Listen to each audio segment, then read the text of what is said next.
নমস্কার সবাইকে, আমি মমিতা আর আমার সাথে আছে আমার মা। আপনারা দেখছেন লাসমা ব্লগ। তো আমরা সবাই রেডি হয়ে চলে গেছি মামার বাড়িতে, আর দেখো আমাদের সাথে মাসিও গেছে।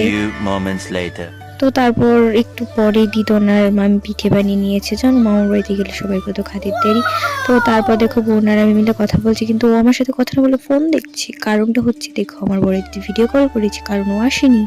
তো তারপর ভাই দেখো মাসিমণিকে কোলে নেওয়ার জন্য পাড়াপাড়ি লাগিয়ে দিয়েছে। তো তারপর ভাই তো আর মাসিমণিকে কোলে নিতে পারি না, দেখে ওখানে ভুলে করতে গিয়ে মামিকে নিয়ে নিয়েছে, আর মামি বসে গেছে। তো তারপর আমরা খাওয়া দাওয়া করে ঘুমিয়ে গেছি। পরের দিন সকালবেলা উঠে আমরা বাড়ি চলে আসবো, আর দেখো মাসিমণি ওদের বাড়ি সব ফুল নিয়ে চলে আসছে। তো আমরা আগের দিন বিকেলবেলা গেছি 6টার সময়, পরের দিন সকালবেলা 6টার সময় বাড়িতে চলে যাচ্ছি। দেখে এখানে আমাদের সাথে সাথে মাসিমণি চলে যাচ্ছে। হ্যাঁ, আমার ছোটো মাসি গেছে, আরও 2 মাসি আছে, ওরা আসেনি। তো যদি ব্লগটা ভালো লাগে লাইক করে দাও, চ্যানেলটা সাবস্ক্রাইব করে দাও। বাই।